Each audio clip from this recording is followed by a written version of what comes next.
Have you ever wondered why some people seem to receive respect, space, and attention without saying a word or demanding it? There's a quiet kind of presence, rare and unspoken. I once heard a story about a single leaf in autumn. While others danced, twisted, and tried to land somewhere special, this one leaf simply let go. It didn't aim or push, it just followed the wind. And somehow it landed perfectly, gently on a still pond, as if the world had been waiting for it. A monk watching this whispered, "The world makes room for what doesn't force itself. In a noisy world, it's easy to think that effort equals attention, or that louder means stronger. But the deepest influence often comes from something else entirely. Inner habits, subtle patterns of presence, awareness, and emotional intelligence. Today, I want to share with you 10 quiet yet powerful lessons.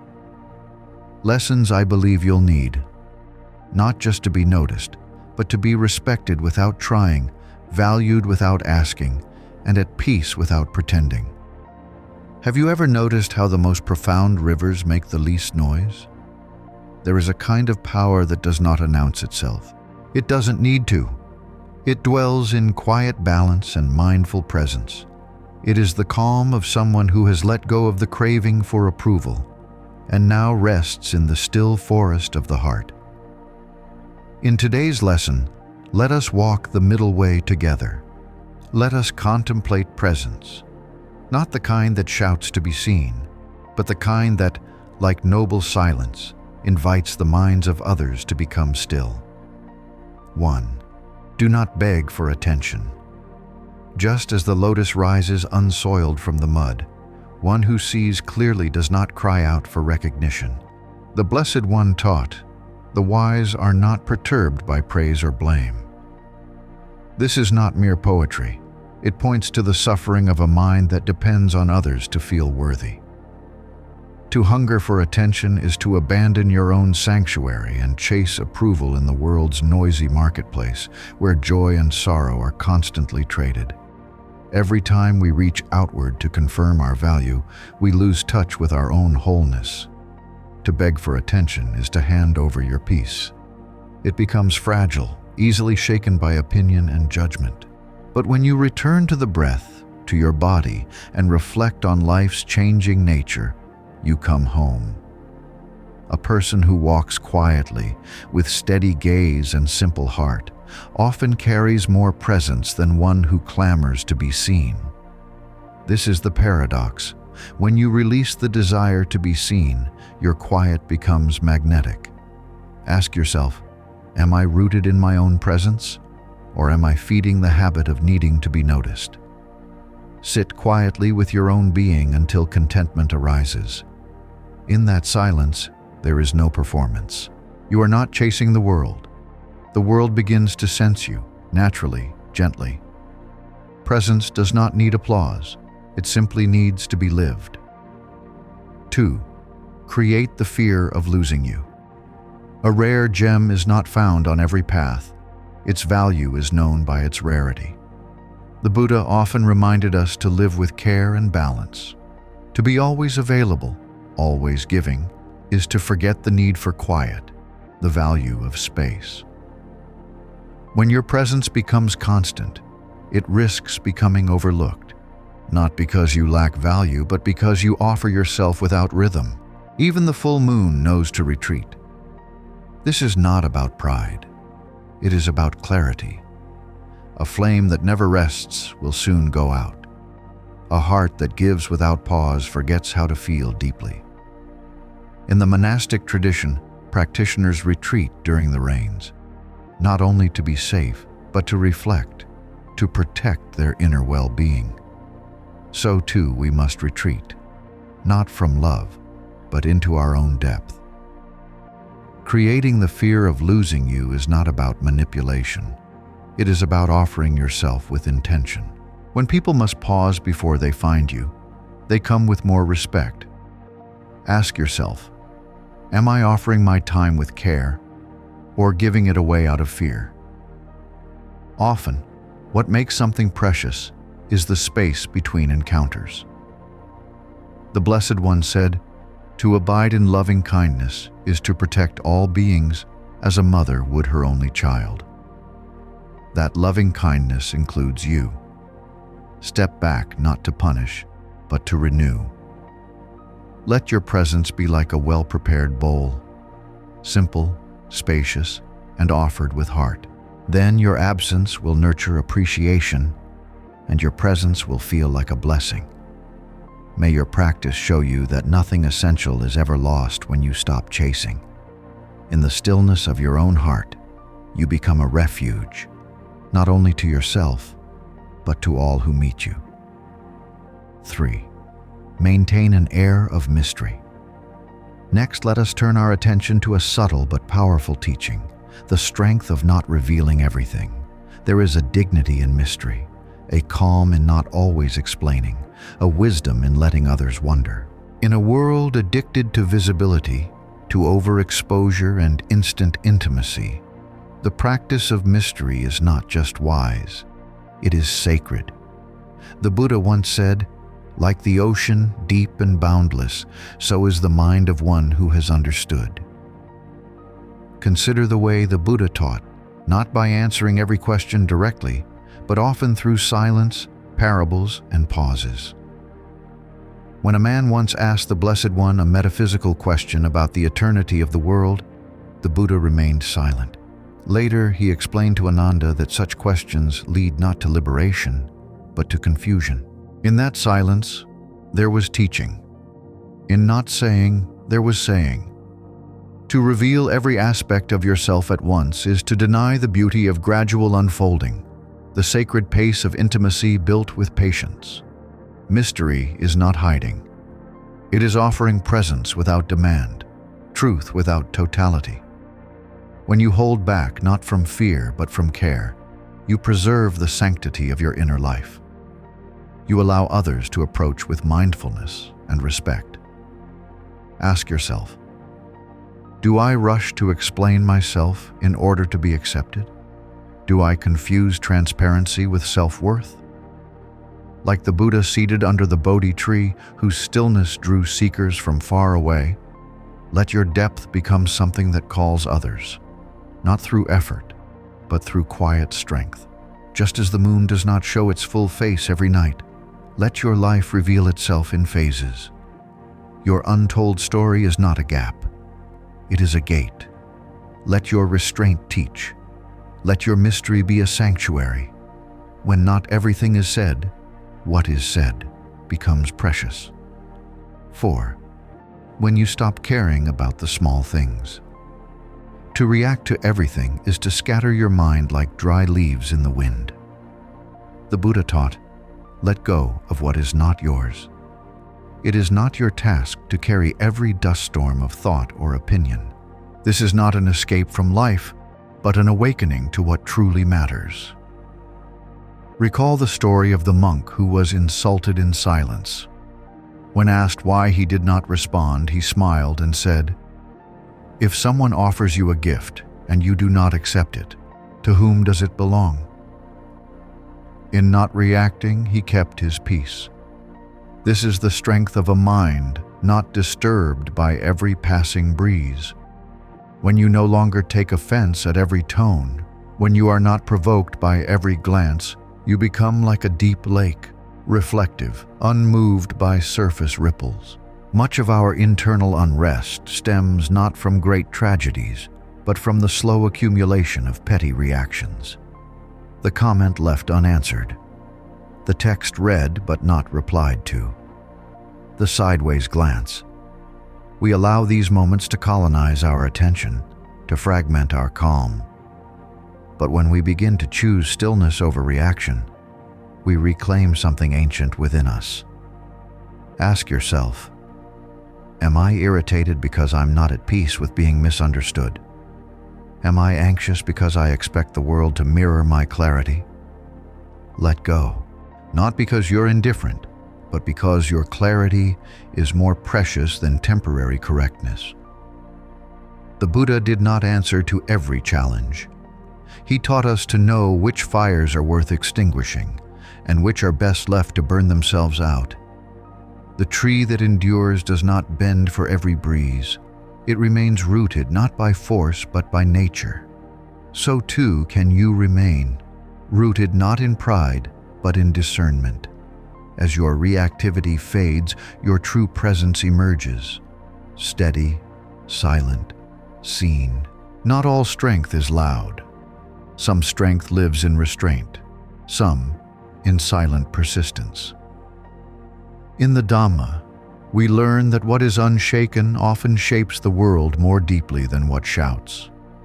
There are moments in life when our presence, our choices, our patience carry greater power than any speech. Just as a mountain remains unmoved by the passing winds, so too can we embody a kind of steady strength, a strength cultivated through silence and self-development. Let us now reflect more deeply on these two subtle yet transformative qualities. 5. Respond with silence, not always words. There is a silence that avoids truth, and there is a silence that reveals wisdom. The Buddha himself often answered with silence when asked questions that would not lead to awakening. This silence was not avoidance. It was clarity. It was teaching. In the Kula Malunkyavada Sutta, when the monk Malunkyaputta pressed the Buddha for metaphysical answers about the nature of the world and the self, the Blessed One remained silent. Why? Because such inquiries were not beneficial for the ending of suffering. The silence itself was an answer, showing the monk that some things are better left unspoken if they do not serve liberation. When we choose silence with mindfulness, we show mastery over impulse. In moments of tension, silence can be stronger than speech. When someone insults you, provokes you, or demands your reaction, the ordinary mind may rush to defend, explain, or retaliate. But ask yourself, is this response arising from clarity or from a restless mind caught in ego? To speak in anger is to throw fuel on a fire. To pause and say nothing is to deny the fire oxygen.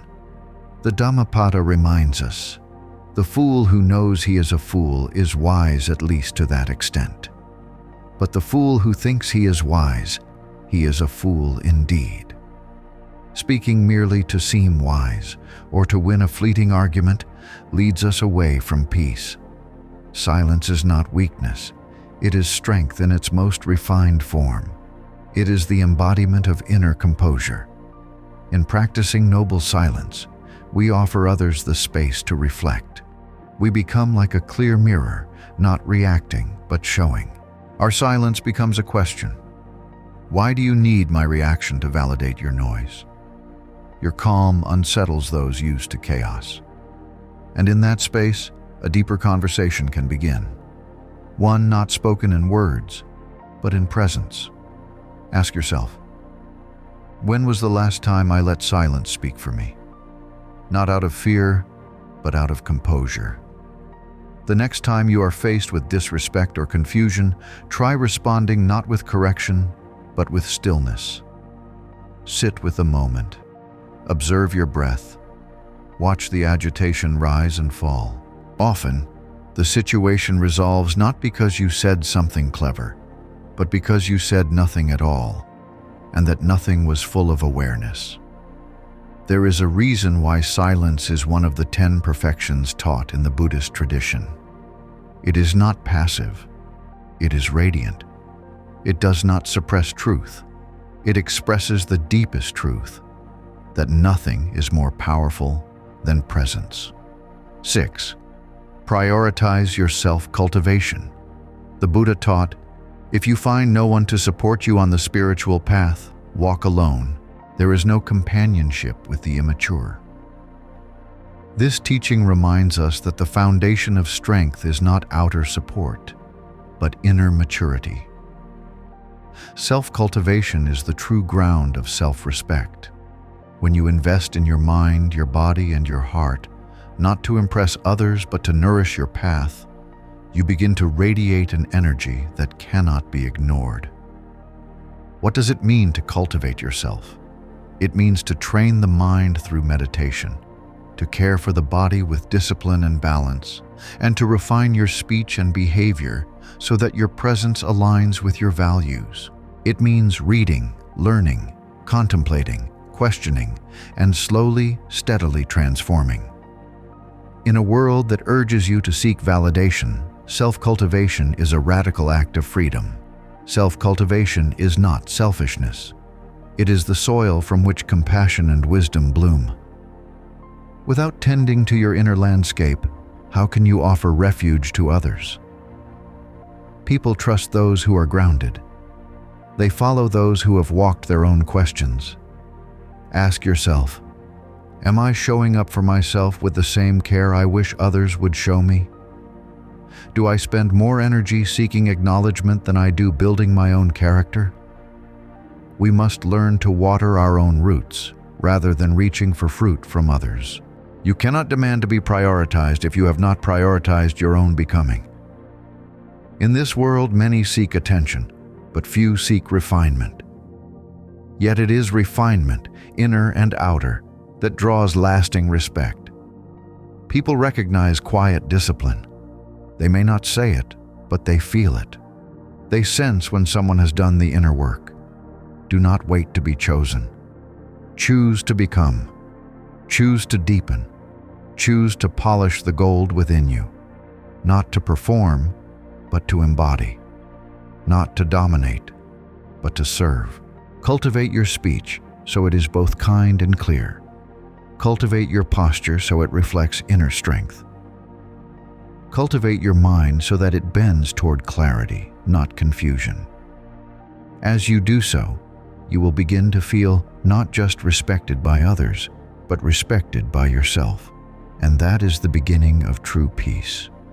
As your self-respect deepens, the world responds not to your demands, but to your frequency. You begin to be treated not as someone who must be convinced or chased, but as someone whose presence speaks for itself. Your dignity is not asked for, it is felt. To be valued by others, you must first learn the art of letting go and loving yourself. The teachings of the Buddha are not about clinging, but about freedom. True strength is not measured by how tightly we hold on, but by how peacefully we can let go. When we attach to people, roles, or outcomes, we lose our balance. But when we know how to release with mindfulness, we create space for both clarity and connection. 7. Be willing to walk away. There is a great dignity in knowing when to stay, and a greater one in knowing when to leave. The Buddha said, "All conditioned things are impermanent. When one sees this with wisdom, one turns away from suffering." To hold on to what no longer serves us, out of fear, habit, or hope, is to invite unnecessary pain. But to let go, gently and with understanding, is to choose liberation. Letting go is like loosening your grip on a rope that is burning your hands. The pain often doesn't come from what we are holding, but from the holding itself. When you can open your hand, you release not only the object, but the suffering that clings to it. In the story of Kisa Gotami, the young mother who sought a cure for her dead child, the Buddha did not offer her immediate comfort. Instead, he asked her to bring a mustard seed from a house untouched by death. As she searched from door to door, she came to understand the universal truth of impermanence. It was through this process of letting go, not through resistance, that she found peace. Letting go is not giving up. It is returning to what is real. It is choosing not to cling to illusions of control or permanence. When you are no longer afraid to leave a situation, a relationship, or a version of yourself that no longer aligns with your truth, you step into your full power. This kind of readiness creates presence. It changes how others see you, not as someone to manipulate or contain, but as someone to honor.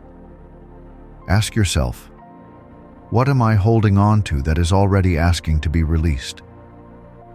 What space would open in my life if I allowed myself to walk away with peace, not pain?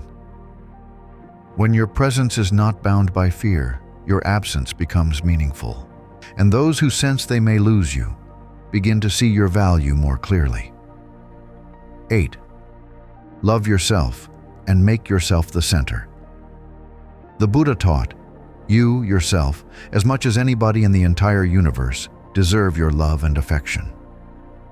This is not ego. It is the beginning of wisdom. When we place others at the center of our world, we begin to orbit around their approval. Our peace becomes dependent. Our self-worth becomes conditional. This is not love. It is bondage. To bring yourself back to center is to reclaim your natural dignity. It is to know your mind, tend to your heart, and listen to the rhythms of your own life. Loving yourself is not merely an idea. It is a practice, a garden that must be watered with attention and kindness. And like any well-tended garden, it begins to bloom. Not for show, but because it is nourished from within. You become full, not empty and waiting to be filled. And fullness is attractive. It draws others in not because you need them, but because you've cultivated something worth being close to. You are no longer a cup held out for approval. You are a wellspring. Ask yourself, where have I abandoned myself in the name of being loved? Do I believe that putting myself first is selfish, or do I understand that it is sacred? When you nourish your own being, mentally, physically, spiritually, you teach others how to treat you. You no longer seek attention because you are already seen by the most important witness, your own awareness. The lotus does not bloom for the gaze of others. It blooms because that is its nature. So too, when you return to your own center, you begin to unfold in peace. Letting go and loving yourself are not separate. They are two ends of the same bridge. One releases the weight of what no longer serves. The other invites the joy of your own becoming. Together, they build the kind of presence that does not beg, does not chase, and yet is remembered. 9. Don't overthink. Return to naturalness. There is a stillness that arises when we stop trying to figure everything out. Like a pond that clears only when the mud settles, our mind becomes wise not through more analysis, but through less disturbance. The Buddha taught, in the sky there is no track. In the purified mind there is no worry. When we overthink, we leave the present moment and begin to wander through imagined conversations, scenarios, and fears. And the more we think, the more we tighten. Our breath becomes shallow, our shoulders rise, our words become rehearsed, our joy hesitant. Overthinking is like spinning a wheel in mud. It creates movement, but no direction. It feels like progress, but often leaves us stuck. To be fully alive is to trust the unfolding, to speak without rehearsing every word, to walk into a room without measuring your every step. Ask yourself, am I solving or am I spiraling? Am I reflecting or am I rehearsing fear? Naturalness has its own grace. A flower does not overthink its blooming. It simply turns to light.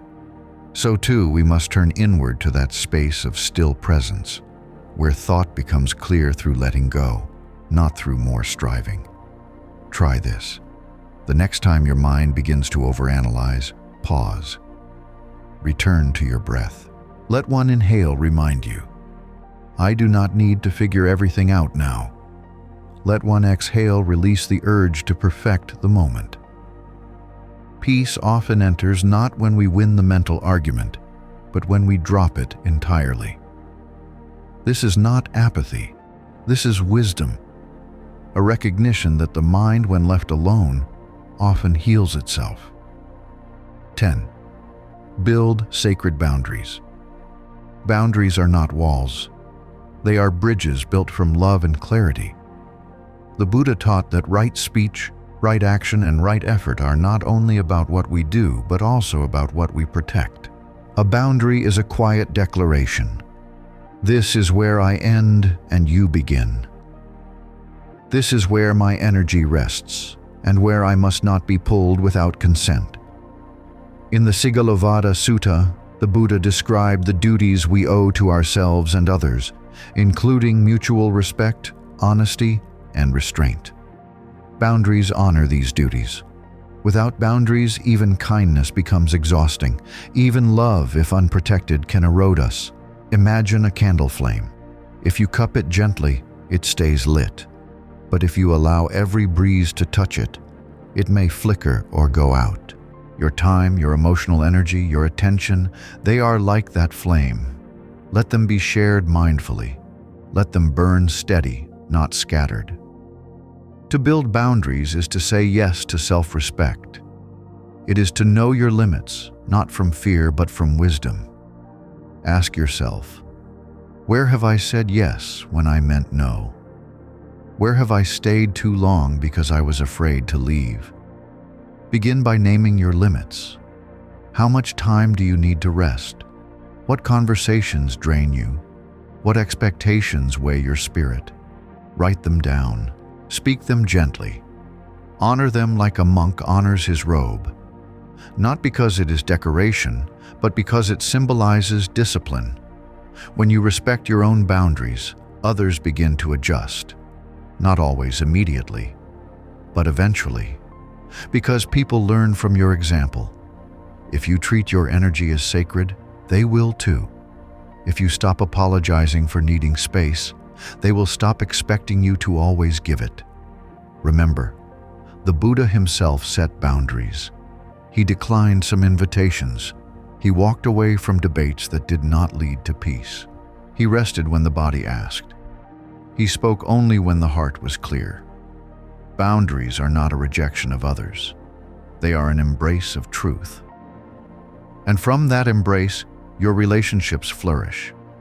Not from obligation, but from genuine connection. These mindsets are not loud declarations. They are quiet seeds, planted not to impress, but to take root.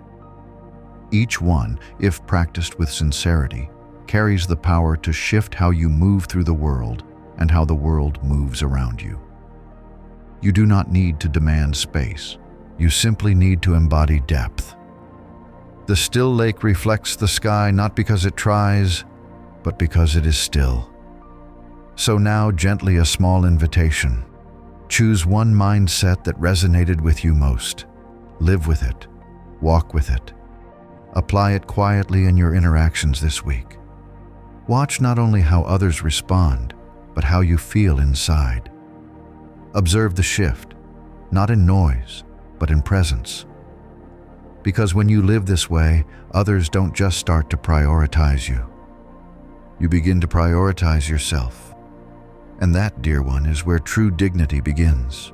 Priority is not measured by noise. It is given when you are enough.